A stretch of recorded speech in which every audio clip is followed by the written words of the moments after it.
జాబులపై Vikram lander అడుగుపెట్టే చారిత్రాత్మక క్షణాల కోసం యావత్తు ప్రపంచం వేయి కళతో ఎదురు చూస్తుంది. 140 కోట్ల భారతీయుల ఆశలను మోసుకెళ్లిన విక్రమ్ ల్యాండర్ మరికొద్దిసేపట్లో జాబులపై విజయవంతంగా అడుగుపెట్టనుంది. చంద్రయాన్ 2లో జరిగిన అవరోధాలు ఈసారి జరగకుండా శాస్త్రవేత్తలు పనిచేస్తున్నారు. చంద్రయాన్-3 ప్రయోగం ఖచ్చితంగా విజయవంతమవుతుంది అంటున్న ఉస్మానియా యూనివర్సిటీ ప్రొఫెసర్ లక్ష్మణ్ నాయక్తో మా ప్రతినిధి రాజు ఫేస్ టు ఫేస్. 140 కోట్ల భారతీయుల ఆకాంక్షలను మోసుకెళ్లిన చంద్రయాన్-3 మరికొద్దిసేపట్లో జాబిల్లిని ముద్దాడనుంది. ఈ నేపథ్యంలోనే ప్రపంచ దేశాలు కూడా భారతదేశం వైపు చూస్తున్నాయి. ఏ విధంగా ఉండబోతుంది, ల్యాండింగ్ ఏ విధంగా ఉండబోతుంది, విక్రమ్ ల్యాండర్ సో అక్కడ నుంచి ఏ విధమైన సంకేతాలను పంపిస్తుంది తెలుసుకునేందుకు మనతో పాటు ప్రొఫెసర్ జె లక్ష్మణ్ నాయక్ ఉన్నారు. ఉస్మానియా యూనివర్సిటీకి సంబంధించిన ప్రొఫెసర్ ఉన్నారు. ఆయన అడిగి మరిన్ని వివరాలు తెలుసుకుందాం. సార్ చెప్పండి, అంటే ఏ విధంగా ఉండబోతుంది విక్రమ్ ల్యాండర్ ల్యాండింగ్ అనేది, ఈసారి సక్సెస్ రేషియో ఎంత ఉండొచ్చని మీరు అనుకుంటున్నారు సార్? ముందుగా ఈరోజు మన భారతదేశంలో ఉన్న ప్రతి పౌరులకి ఒక మంచి దినం ఇది. మన భారతదేశమే కాకుండా యావత్ ప్రపంచము ఈరోజు మన భారతదేశాన్ని చూస్తుంది. శ్రీహరికోటలో జూలై 14న మన ఇస్రో సైంటిస్ట్ ఎంతో గొప్పగా మన చంద్రయాన్ని ఇంట్రడ్యూస్ చేయడం జరిగింది ఉపరితలం మీద. సో ఈ చంద్రయాన్-3 ప్రాముఖ్యత చాలా గొప్పమైనది. ఎందుకంటే మనము రీసెంట్గా చూసాము, రష్యా గవర్నమెంట్ కూడా, రష్యా కంట్రీ కూడా పంపించడం జరిగింది. అది ఫెయిల్ అయిన విషయము. సో ఈరోజు 6 గంటల 4 నిమిషాలకి మన చంద్రయాన్ దిగబోతుంది. సో మా సైన్స్ కాలేజీ నుంచి మేము చెప్పేది ఏంటంటే, డిపార్ట్మెంట్ ఆఫ్ ఫిజిక్స్ నుంచి, ఈ చంద్రయాన్ కనుక సక్సెస్ అయితే మన భారతదేశం కీర్తి 4 దశల్లో విస్తరిస్తుంది.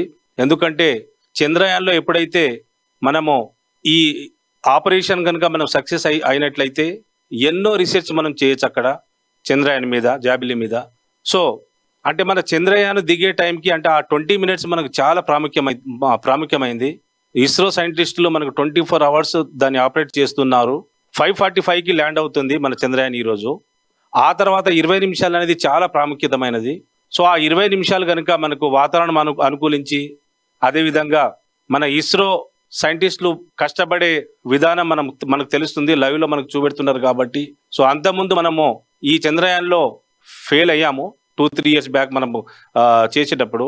సో మ్యాక్సిమం ఇప్పుడున్న టెక్నాలజీ ప్రకారము వాళ్ళు వాడిన ఈ టెక్నాలజీ అయితే కానీ మాకు తెలిసిన మట్టికి నేను అంటే యాజ్ ఏ ఫిజిక్స్ ప్రొఫెసర్గా చెప్తున్నాను. సో ఈ సంవత్సరం మాత్రం కంపల్సరిగా చంద్రయాన్ అనేది సక్సెస్ అవుతుందని మేము కోరుకుంటున్నాము. ఇంతకుముందే మా సైన్స్ కాలేజ్ పిల్లలు ఈ చంద్రయాన్ సక్సెస్ కావాలని పెద్ద మీట్ చేయడం జరిగింది. సో భారతీయులంతా ఎంతో గొప్పగా ఒక ప్రత్యేకమైన ఘట్టాన్ని ఇవాళ చూస్తున్నారు. So behalf of my self and all the scientist of Indian and world people, so let us hope that today we are definitely seeing that our Chandrayaan is landing on moon. Sir ఒకటి చెప్పండి, ఈ 17 నిమిషాలు crucial time అంటున్నారు. 17 నిమిషాలు కానీ 20 నిమిషాలు అయితే crucial time అంటున్నారు. అంటే ఎట్లా క్రూషియల్ అవ్వబోతుంది? అంటే ఇక్కడ నుంచి కింద నుండి ఆపరేట్ చేస్తారా సైంటిస్టులు, లేదంటే ఆటోమేటిక్గా ఏఐ టెక్నాలజీ తోటి ఆపరేట్ చేసుకుంటుందా విక్రమ్ ల్యాండర్? ఈ విషయంలో ఏంటంటే మనకు ఆల్రెడీ ఇక్కడ మనకు ఇస్రో డిపార్ట్మెంట్ నుంచి కూడా మనకు ఆపరేటింగ్ సిస్టమ్ ఉంది. అదే విధంగా ఏదైతే మనము ప్రయోగించామో చంద్రయాన్ లో కూడా మనకు టెక్నాలజీ ఆల్రెడీ ఫీడ్ అయి ఉంది కాబట్టి, సో మనకు చంద్రయాన్ లో ఉన్న టెక్నాలజీ, అదే విధంగా ఇస్రో డిపార్ట్మెంట్ నుంచి వ్యూ చేసే టెక్నాలజీ మనకు ప్యారలల్ గా సింక్ అయితే మాత్రం మనకు డెఫినెట్లీ మనం సక్సెస్ అందియగలము. సో ఈ 20 మినిట్స్ మనకు 20 మినిట్స్ మాత్రం చాలా క్రూషియల్ టైము. సో దీని వెనకాల మనకు దాదాపు అయితే వాతావరణం కూడా సహకరిస్తుందని అంటున్నారు ఇప్పుడు బ్రేకింగ్ న్యూస్ లో. సో కంపల్సరీ సక్సెస్ అయితే అవుతుంది అన్నట్టు మేము అనుకుంటున్నాం. అంటే ఇప్పుడు చంద్రుని ఉపరితలం పైన వాతావరణం ఏ విధంగా ఉందని చెప్పి సైంటిస్టులు అందరూ అంచనా వేస్తున్నారు. సో ఈ రోజు అనుకూలంగా ఉండే అవకాశం ఏమన్నా కనిపిస్తుందా ఇప్పటి వరకు వచ్చిన వార్తలను బట్టి చూస్తే? సో మార్నింగ్ చూసినట్లయితే కొద్దిగా మందంగా ఉండింది. So according to the ISRO scientist output. So ఇప్పుడైతే అది అనుకూలిస్తుందని మనకు చెప్తున్నారు ఇస్రో సైంటిస్టులు. సో డెఫినెట్లీ మనకు చంద్రయాన్ అయితే మనకు ల్యాండింగ్ అవుతుందని మేము అనుకుంటున్నాం. సార్ ఇంకొకటి చెప్పండి, చంద్రుని మీద కాలు మోపిన ఇప్పటి వరకు 3 దేశాలు, ముఖ్యంగా Russia, China, America. South pole పైన ఇంతవరకు ఏ దేశం కూడా అడుగు పెట్టలేదు. సో రీసెంట్ గా రష్యా కూడా ఫెయిల్ అయింది లూనార్లో. సో ఇప్పుడు అంటే సౌత్ పోల్ని ఎంచుకోవడానికి భారతదేశం అసలు ఎందుకు సౌత్ పోల్ని ఎంచుకుంటున్నారు? దానిపైన గల కారణాలు ఏంటి సార్? అంటే మనకు సౌత్ పోల్లో ల్యాండింగ్ కావాలంటే చాలా మనకు అంటే రీసెర్చ్ వర్క్ చాలా చేయాలండి. సో సౌత్ పోల్లో అంటే మనము సౌత్ పోల్లో ఉన్న టెక్నాలజీ అక్కడ మనము ఇంకా మనం ఏం రీసెర్చ్ వర్క్ చేయొచ్చు అన్నట్టు అన్నదే దీని ముఖ్య ఉద్దేశము.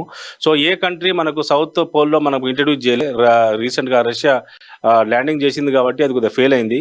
సో దీని వెనకాల ఇంకా అంటే వేరు రీజన్ ఉండొచ్చు. వాతావరణం అనుకూలించకపోవడం, టెక్నాలజీ ఆ టైంలో ఫెయిల్ కావడము ఉండొచ్చు. సో బట్ మన ఇస్రో సైంటిస్టులు అయితే మాత్రం కరెక్ట్ టైంకి ఉపయోగించి కరెక్ట్ టైంలో ల్యాండింగ్ చేస్తున్నారు కాబట్టి దీని వెనకాల అయితే ఫలితం రావచ్చు అన్నట్టు మేము అనుకుంటున్నాం.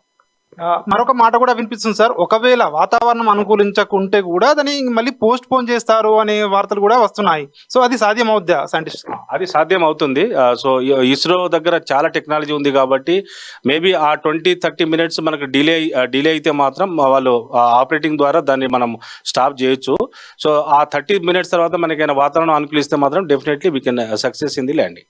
సో ఇది చంద్రయాన్ 3 సక్సెస్ కావాలని ఖచ్చితంగా మనం అందరం కూడా కోరుకున్నాం. సక్సెస్ అయిన తర్వాత దీనివల్ల వచ్చే ఉపయోగాలు ఏ విధంగా ఉంటాయి ముఖ్యంగా మన భారతదేశానికి? సో ల్యాండ్ అయ్యాక మనకు అనేక రీసెర్చ్ చేయొచ్చండి. ఎందుకంటే మనకు భూమి మీద మనం రీసెర్చ్ ఎన్నో చేస్తున్నాము, బట్ చంద్రయాన్ మీద మనము రీసెర్చ్ చేయట్లేదు. అక్కడంటే టెంపరేచర్ ఎలా ఉంది, అంటే మనము అక్కడైనా రీసెర్చ్ వర్క్ చేయొచ్చా, అంటే మనం మానవులు ఏమైనా ఉండొచ్చా, ఎంత టెంపరేచర్ దగ్గర ఉండొచ్చు.